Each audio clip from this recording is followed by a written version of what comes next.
اور اس کے بعد ایک ایک کر کے اس معاہدے کی ان کے دھجیاں انہوں نے بکھیر دی.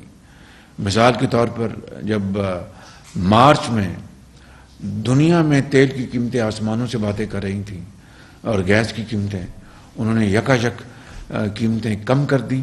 3.5 سال تو ان کو یاد نہیں آیا کہ ہم کوئی غریب عوام کو، بیوہ یتیم کے لیے کچھ ہم کام کر سکیں، کچھ ان کو ریلیف دے سکیں، کوئی اشکشوئی کر سکیں، ان کے سروں پہ دست شفقت رکھ سکیں.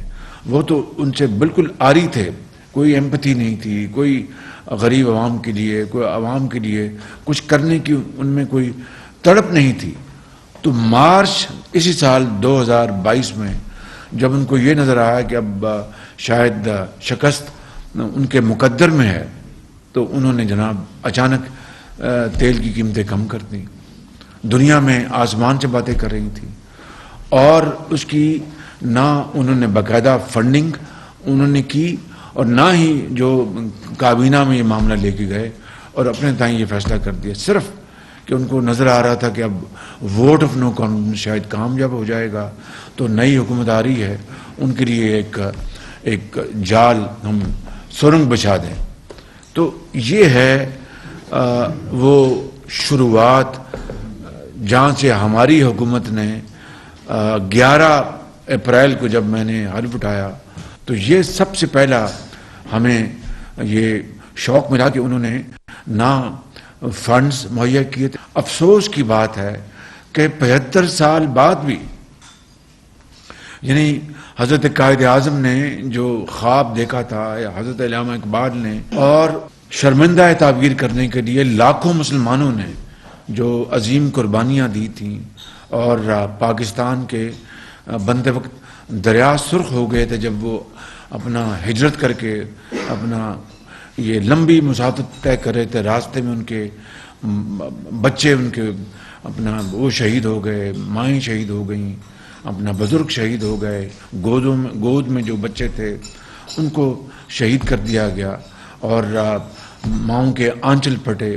اور کس طریقے سے وہ اپنے گھر بار چھوڑ کے ہندوستان میں پاکستان آئے، اس امید کے ساتھ کہ ایک ایسا پاکستان ہوگا جہاں پر محنت، امانت اور دیانت سکہ رائج الوقت ہوگا، جہاں پر میرٹ ہوگا، جہاں پر کرپشن نہیں ہوگی، جہاں پر چاہے وہ محلہ ہے یا گلی ہے یا شہر ہے یا صوبہ ہے یا ملک ہے، وہاں پر صرف اور صرف محنت کی اور دیانت کی بنیاد پر آپ معاشرے میں اپنا مقام حاصل کر سکیں گے. یہ تھا وہ خواب جو وہ اپنی آنکھوں میں بسائے، وہ اپنا چلے آئے اور سینکڑوں ہزاروں میل کی مسافت طے کی، اور لاکھوں لوگ راستوں میں شہید ہو گئے، ان کے گھر بار وہ پیچھے چھوڑ آئے کہ نیا گھر بسائیں گے اور ایک اسلامی رفاہی مملکت بنے گی. یہ تصور وہ لے کے آئے تھے. اور مجھ سمیت، میں آپ کو بالکل ایمانداری سے بات کرتا ہوں، مجھ سمیت ان 75 سالوں میں چاہے افراد جو آئے یا حکومتیں جو آئیں، چاہے وہ سیاسی حکومتیں تھیں یا مارشل لائی حکومتیں تھیں، وہ خواب ہنوز وہ شرمندہ تعبیر ہونا باقی ہے. اور اس خواب کو ابھی تک اس کو ہم اس میں رنگ نہیں بھر سکے. وہ اپنا ابھی اپنے جو اس کی جو منزلیں ہیں وہ طے ہونی ہیں. اور آج 75 سال بعد قرب و جوار کو دیکھیں تو ہم سے کہیں آگے نکل گئے.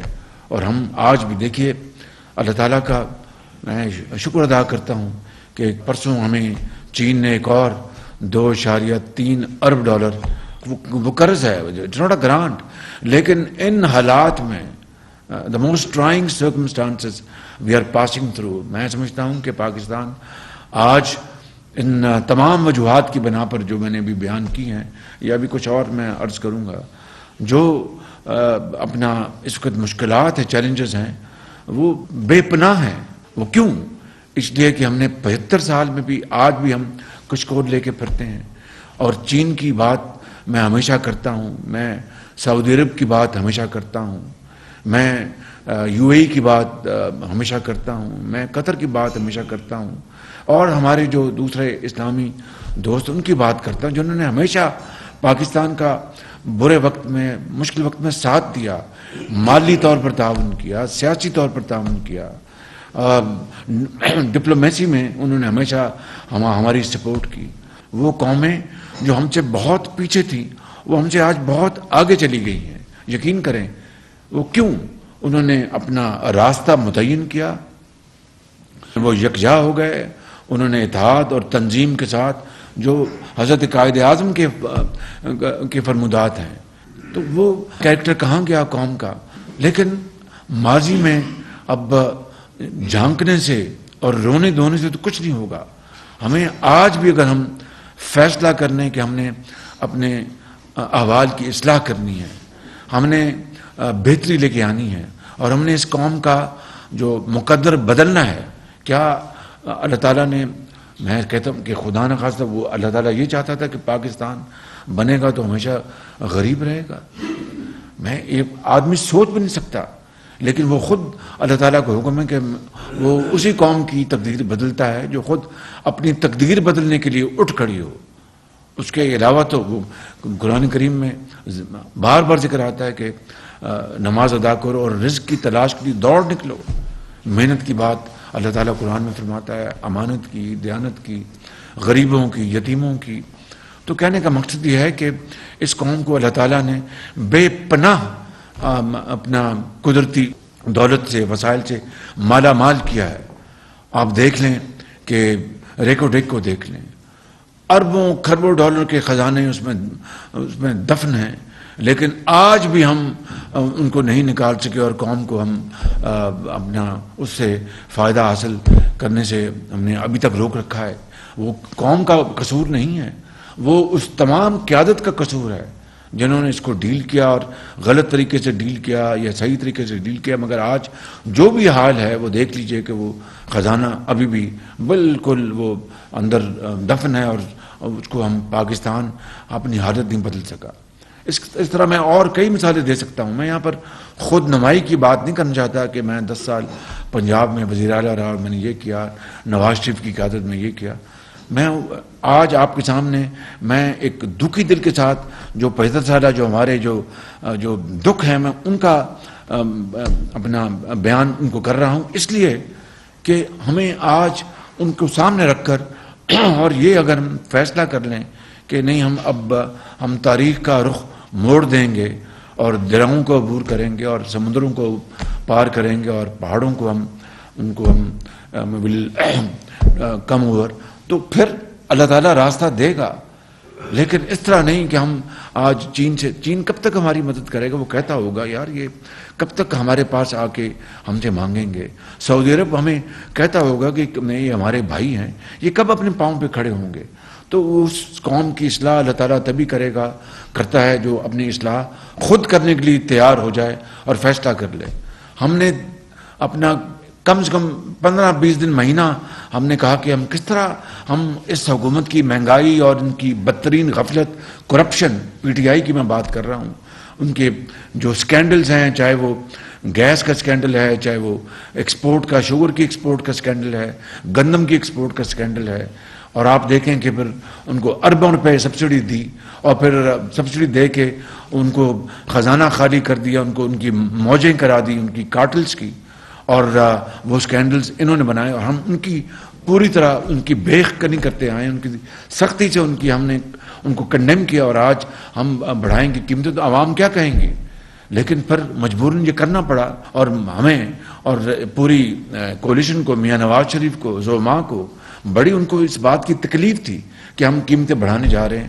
لیکن سب کے ذہن میں ایک بات تھی کہ پہلے ریاست بعد میں سیاست. اگر ریاست بچتی ہے تو سیاست بچ جائے گی. خدا نہ خواستہ ریاست کچھ ہوا، ماضی قریب کی حکومت کی بدترین لغزشوں اور کرپشن اور لیڈ بیک ان کی جو اپروچ تھی اور ٹوٹل انیکسپیرئنس، یہ انڈر 19 بھی نہیں تھی، یہ تو شاید انڈر 12 تھی یہ ٹیم جنہوں نے اس طرح کی حرکتیں کی اور قوم کا وقت برباد کیا، قوم کے وسائل برباد کیے. تو ہمیں پھر یہ قیمتیں بڑھانی پڑیں. مگر IMF تلا ہوا تھا کہ نہیں جی آپ وہ جو معاہدہ تھا اس کی ساری اس کی شکیں آپ اس کی پوری کریں اور ہمیں اعتبار نہیں ہے. دیکھیے آپ اندازہ کریں کہ اسٹیٹ وہ ہوتی ہے، اسٹیٹ کا یہ ایک سب سے بڑا تورا امتیاز یہ ہوتا ہے، ایک سب سے بڑا ان کا فیکٹر یہ ہوتا ہے کہ جو بھی معاہدہ کیا جائے اس کی پاسداری کی جائے. یا تو وہ شرطیں مانتے نا، آئی ایم ایف کہتے جناب ہم یہ کام نہیں کر سکتے، وہ شرطیں مان کے اس کے اوپر دستخط کر کے ان کی جناب ان کی دھجیاں اڑا دیں. تو آج آئی ایم ایف کہتا تھا کہ آپ بھی تو پاکستان کی حکومت ہے، ہم آپ پہ کس طرح اعتبار کریں. تو بہرکیف یہ ایک بڑا مشکل مرحلہ تھا، اور میں آپ کو یہ بتانا چاہتا ہوں کہ ابھی مشکلات آنی ہیں.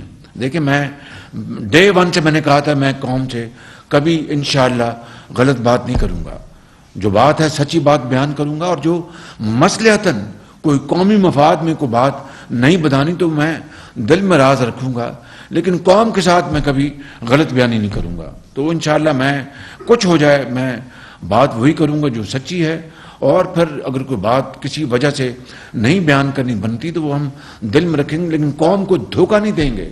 یہ نہیں کہیں گے جناب ہم 300 ارب ڈالر لے کے آئیں گے، ہم 90 دن میں جناب کرپشن ختم کر دیں گے، ہم جناب دودھ اور شہد کی نہریں بہا دیں گے، ہم جناب پاکستان کے نیا پاکستان لے کے آئیں گے. نیا پاکستان اب میں کہتا ہوں جو قائد کا پاکستان ہے اس کی طرف ہم چل پڑیں تو یہ بہت بڑی ہماری جیت ہوگی بالکل.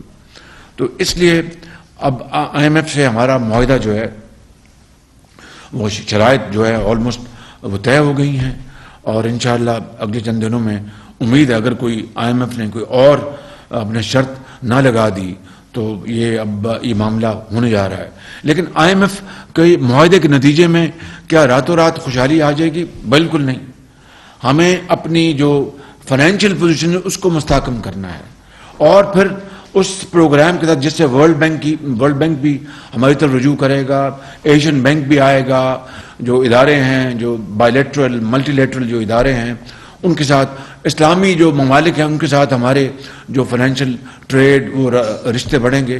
وہ آئی ایم ایف ایک ایسا لنچ پن ہے کہ وہ ایک اس سے یہ ہمیں مدد ملے گی، لیکن قوم کو خوشحالی اور ترقی کی طرف لے کے جانا وہ پھر یہ میری ذمہ داری ہوگی، اور کولیشن کی تمام پارٹیز کی ذمہ داری ہوگی، اور ہماری کابینہ کی ذمہ داری ہوگی، تمام اداروں کی ذمہ داری ہوگی کہ وہ مل کر شبانہ روز محنت کریں، جس میں قومی خوشحالی اور ترقی کے فیصلے ہیں ان کو ہم اپنے سر فہرست رکھیں، اور اس کے تابع جتنی خواہشات ہیں ان کو قربان کر دیں.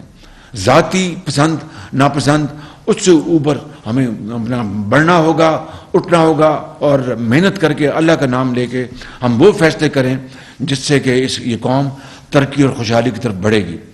اس بجٹ میں آپ نے دیکھا کہ جہاں پر ہمیں غریب عوام اور کو اوپر بوجھ پڑا، یقیناً مہنگائی کا بوجھ پڑا، چاہے وہ تیل ہے، چاہے وہ گیس ہے، اپنے پٹرول ہے، لیکن ساتھ پھر ہم نے 2000 روپے مہینہ اپنا عام آدمی کے لیے اس میں مہیا کیا تاکہ اس کو کچھ ریلیف ملے.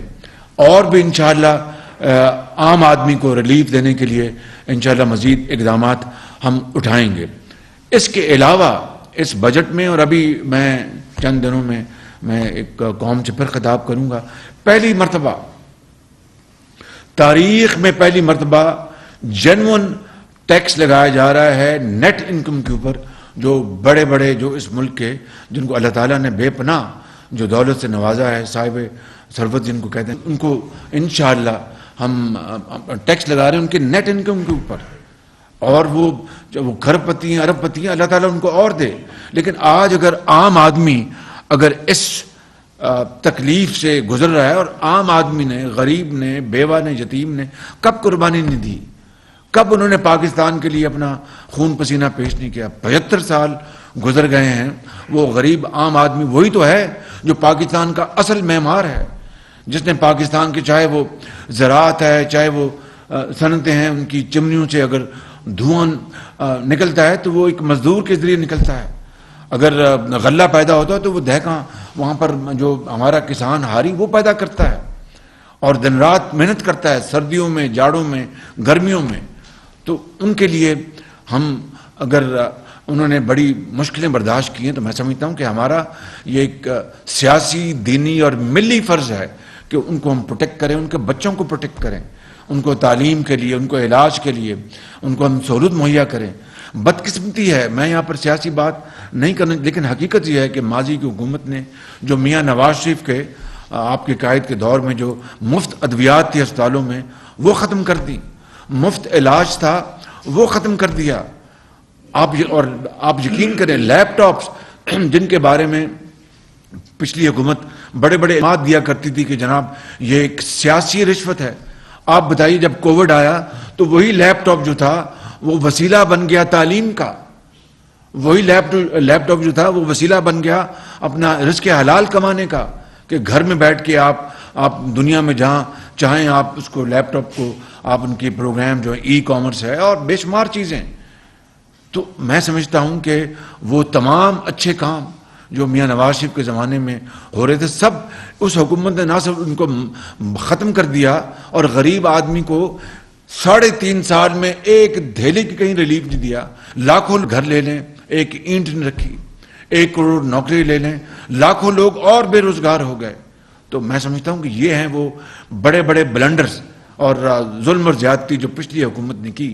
اور پھر چین سے تعلقات خراب کر لیے, سعودی عرب سے تعلقات خراب کر لیے, ترکی سے تعلقات خراب کر لیے. ترکی ہمارا بہترین دوستوں میں شمار ہوتا ہے, ان کے ساتھ تعلقات خراب کر لیے. UAE سے تعلقات خراب کر لیے. اور بھاشن دینا, کبھی قومیں اس طرح بنتی ہیں؟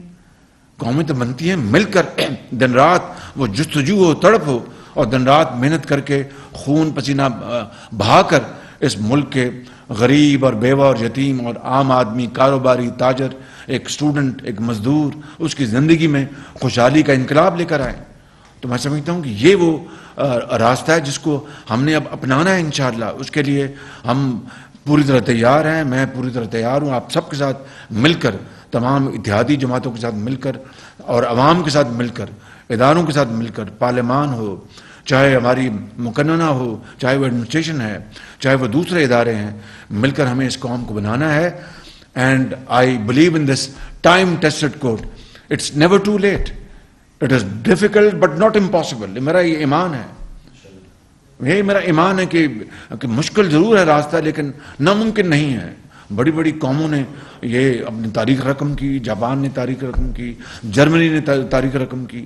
اب دیکھیے کہ میں آپ کو کیا بتاؤں, یعنی دل خون کے آنسو روتا ہے جب یہ ابھی جب گیس کی قیمتیں وہ زمین بوس ہو چکی تھی, $4 تھی, یعنی اپنا پر یونٹ دنیا میں خریدی, نہ لانگ ٹرم ایگریمنٹ کیا, پوری دنیا میں گیس جو تھی وہ یعنی سمجھ لیجئے کہ مفت مل رہی تھی. نہ انہوں نے سپاٹ کارگو خریدے جو $3 کے ملتے تھے وہ بھی نہیں لیے, اور لانگ ٹرم ایگریمنٹ نہیں, اس لیے کہ 3.5 سال